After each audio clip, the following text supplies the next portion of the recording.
हर दिन यहाँ हज़ारों टन कचरा डंप किया जाता है।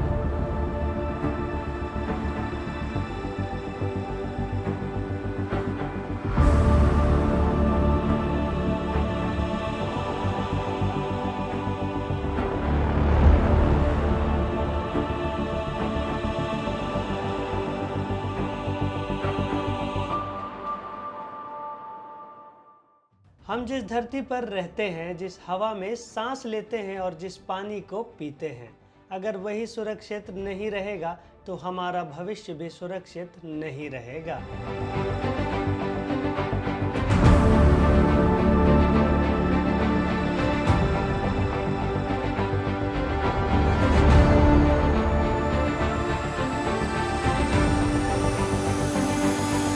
अब समय आ गया है कि हम सिर्फ विकास की बात ना करें बल्कि डेवलपमेंट के साथ साथ एक सेफ एनवायरनमेंट की जिम्मेदारी भी निभाएं।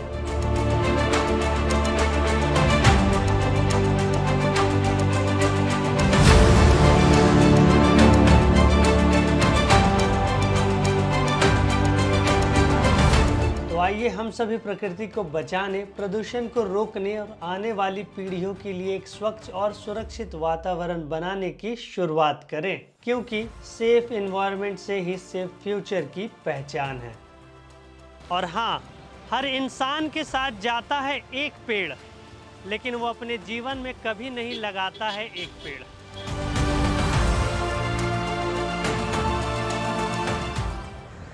तो हम लोग रांची झीरी के उसी डंपिंग यार्ड की ओर जा रहे हैं, जहां कचरे का जो पहाड़ है हमें दूर से ही दिखाई दे रहा है, जो मेरी हाइट से लगभग कई गुना बड़ा होगा। पीछे आप देख सकते हैं, हर दिन यहाँ हज़ारों टन कचरा डंप किया जाता है। और आप आसपास के नज़ारे देख सकते हैं, नज़ारे तो नहीं कहेंगे, कचरे का ढेर देख सकते हैं, जो बीमारियों का घर बनता जा रहा है, प्रदूषण का केंद्र बनता जा रहा है। और आसपास जो लोग रहते हैं वो अब घरों में बिना मच्छरदानी के बैठ नहीं सकते, क्योंकि इतने मक्खी और मच्छर यहाँ पे होते हैं। मैं यहाँ आपसे बात कर रहा हूँ, ये भी मेरा एक चैलेंज कहिए, क्योंकि यहाँ पे बिना मास्क के आप खड़े नहीं हो सकते। मास्क लगाना यहाँ पे एकदम कंपलसरी है। तो इससे बचाव के लिए हमें क्या क्या करना चाहिए और सरकार के साथ समाज की क्या जिम्मेदारियाँ हैं इस कचरे के ढेर को ख़त्म करने की, वो भी इस वीडियो में हम लोग जानेंगे।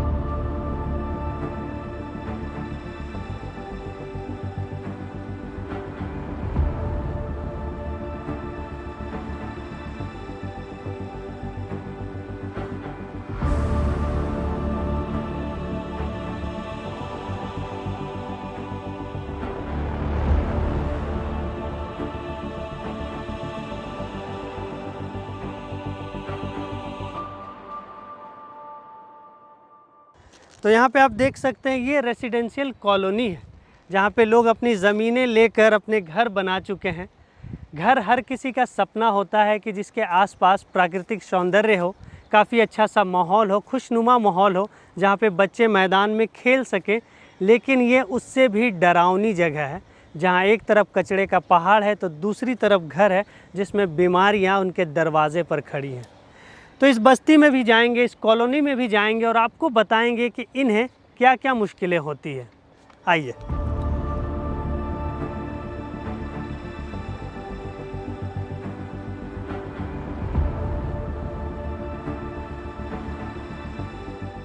यहाँ तो कचरा के चलते बहुत दिक्कत है। अच्छा। ये कचरा का ढेर तो 17-18 साल हो ही गया है। 17-18 साल से जब आप लोग यहाँ घर बनाए थे तब ऐसा ही था ये?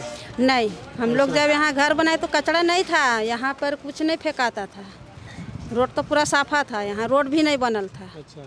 हम लोग यहाँ 20 साल से तब रही रहे। उसके बाद ये शुरू, मतलब हाँ। लोग रहते थे उसके बावजूद यहाँ पे कचरा हाँ, फेंका जब यहाँ सब घर उर बनने लगा उसका बाद कचरा फेंकाने लगा।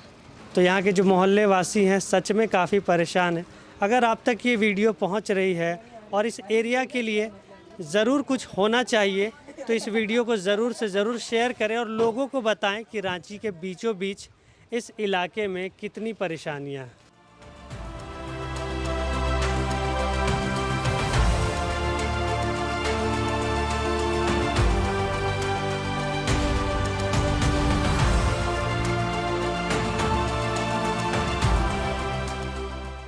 नदियाँ हमारी जीवन का आधार है और झारखंड की जीवन रेखा स्वर्णरेखा नदी के उद्गम स्थल नगड़ी में हम लोग पहुंच चुके हैं। पीछे एक छोटा सा कुआं है जहां पे ये उद्गम स्थल है और इसी कुएं से पानी निकलकर एक भव्य स्वर्णरेखा नदी बनती है, जहां पर हम जाकर छठ पूजा में अर्घ देते हैं, पूर्णिमा में स्नान करते हैं। लेकिन आज उस जगह की हालत क्या हो चुकी है, समाज और सरकार इसके लिए दोनों दोषी है। अब हम उस जगह पे चलते हैं जहाँ पे स्वर्णरेखा नदी एक भव्य रूप लेती है और एक नदी के तौर पे दिखती है, क्योंकि ये उद्गम स्थल है।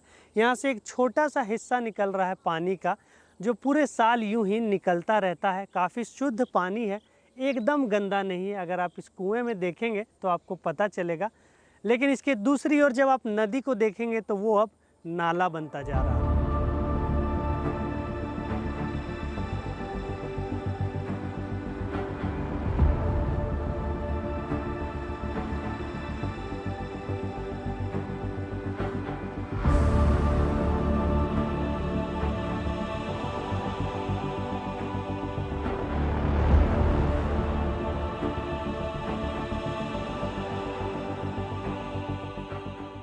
हम पहुंच चुके हैं स्वर्णरेखा नदी के तट पर, जहां पर 21 महादेव के प्राचीन शिवलिंग है। और आज ये नदी इतनी दूषित हो गई है कि कुछ सालों में ये प्रॉपर एक नाला बन चुका होगा, जो हमारी संस्कृति, हमारी धरोहर को ख़त्म करने का एक प्रयास भी है। और ये प्रयास समाज के सभी लोगों के योगदान से हो रहा है। शहरें विकसित हो रही है, समाज बड़ा हो रहा है, लेकिन उसके साथ साथ जो प्रदूषण है, जो पॉल्यूशन है, वो भी बढ़ता जा रहा है। इसकी रोकथाम के लिए एक कड़ा कदम उठाना होगा और शुरुआत हमने कर दी है। नदियाँ अब काली पड़ती जा रही हैं। ये सिर्फ नदी नहीं है, जैसा कि मैंने पहले भी कहा था, ये हमारे जीवन का आधार है। और इसी बीच मेरे साथ अबुआ अधिकार मंच के काफ़ी लोग यहाँ शामिल हुए हैं इसकी साफ़ सफाई करने। और आज हम दोबारा यहाँ पहुँच चुके हैं। इस नदी की साफ़ सफाई हमने पहले भी की थी। काफ़ी लोग इस साफ़ सफाई अभियान से जुड़ना भी चाहते हैं।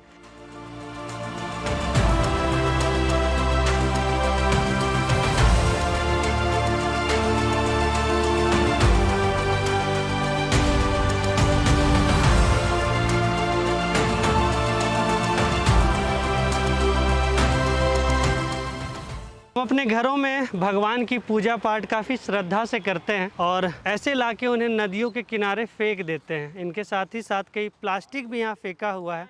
तो श्रद्धा के साथ साथ सिविक सेंस भी काफ़ी ज़रूरी है। अगर आप मिट्टी के गणेश जी बनाएंगे तो आप घर में ही उन्हें प्रवाहित कर सकते हैं, जहाँ पे वो अच्छे से पानी में घुल जाएंगे, जिसका इस्तेमाल आप अपने गमले, पौधों में और गार्डन में कर सकते हैं। लेकिन इस तरीके से मूर्ति फेंकने से जो हमारी आस्था है उसमें काफ़ी ठेस पहुंचती है, तो इसका भी ध्यान लोगों को रखना होगा। तो ये नदियाँ सिर्फ नदियाँ नहीं है, यहाँ पे सिर्फ पानी नहीं है, ये हमारी धरोहर है, हमारी संस्कृति का हिस्सा है।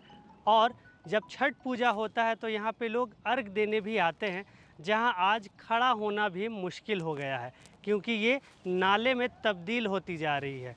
मैंने आपको दिखाया था किस तरह से नगड़ी से इसका उद्गम स्थल है और वहाँ से काफ़ी साफ़ पानी निकल कर आती है, लेकिन बीच में घरों से निकला कचरा, गंदा पानी, फैक्ट्रियों से निकला रासायनिक पानी सब इसमें जाता है। रोज़ लाखों लीटर पानी इसमें डाला जा रहा है, तब जाकर ये नदी दूषित हो चुकी है और आने वाले दिनों में ये किसी काम की नहीं बचेगी। उससे पहले लोगों को जागरूक होना ज़रूरी है।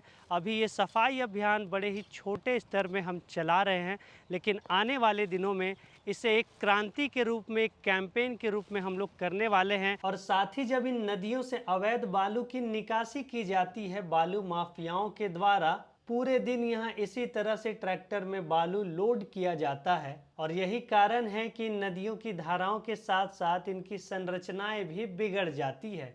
अब ना जाने कितने जागरूकता अभियान चलाए जाएंगे इस सेल्फिश सोसाइटी को जगाने के लिए।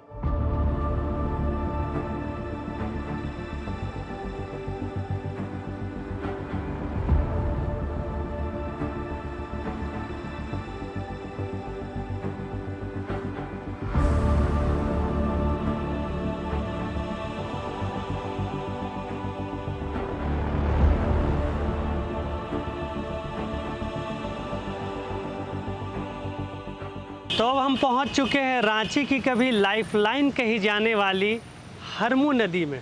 सॉरी नाला में। ये वही नदी है जो अब नाला बन चुका है। एक ज़माने में लोग कहा करते थे कि इस नदी में लोग स्नान किया करते थे, यहाँ के पानी को अपने घरों में इस्तेमाल किया करते थे, जो आज काला पड़ चुका है। और पीछे ये कचरे का ढेर बता रहा है, इसके जिम्मेदार सिर्फ एक इंसान नहीं, पूरा का पूरा समाज है। जब हम अपने घर से एक कचरे की थैली फेंकते हैं तो हमें पता नहीं होता वो कहाँ जाएगा।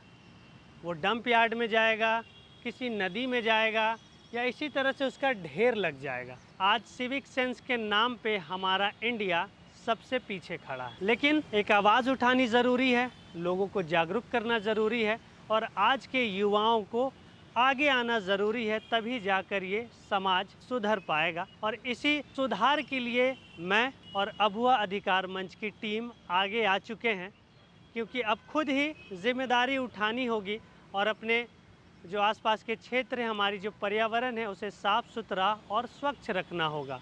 इसके खिलाफ आवाज़ उठानी ज़रूरी है। जेंजी को आगे आना होगा, यूथ को आगे आना होगा, तभी जाकर हम अपने समाज में बदलाव ला सकते हैं।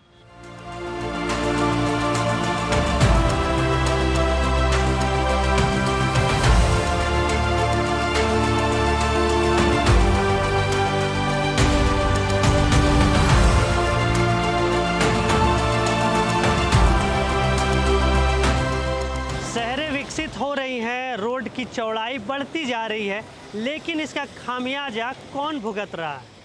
वो पेड़ जो सालों से हमें ऑक्सीजन देता है, छांव देता है और प्रकृति का संतुलन बनाए हुए हैं।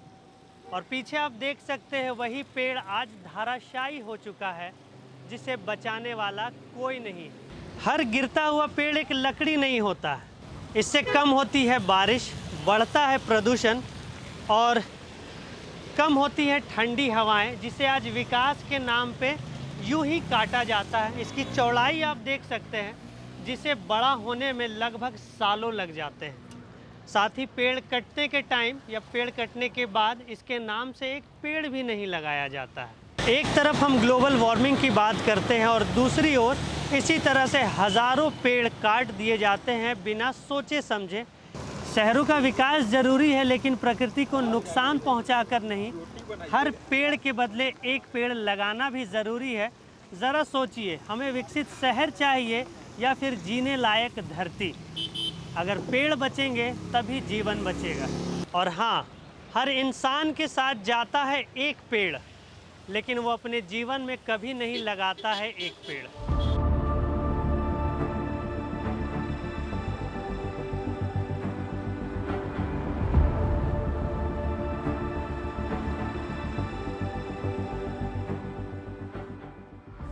शहर के बीचों बीच चौक चौराहे पर कचरे से छुटकारा पाने का सबसे बेहतरीन उपाय है घर पर कचरे को गीला और सूखे में अलग करना होगा, जिसके बाद निगम के द्वारा रिसाइकलिंग और वेस्ट टू एनर्जी का उपयोग करके कचरे का निपटान किया जाता है। वैसे लोग खुद अगर पहल करें तो रिड्यूस, रीयूज, रिसाइकल का पालन सबसे प्रभावी कदम है। और अभी हम लोग रांची के कटरू ब्रिज में खड़े हैं, जहां सरकार के पहल से, नगर निगम के पहल से नई नई पेंटिंग बनाई गई है दीवारों पर, काफ़ी अच्छी जो प्रकृति के बचाव की संदेश देते हैं। लेकिन यहाँ पे इंसानों ने वही हरकत दिखा दी। जो ज़ीरो सिविक सेंस ट्रेंड अभी चल रहा है वो कब ख़त्म होगा पता नहीं।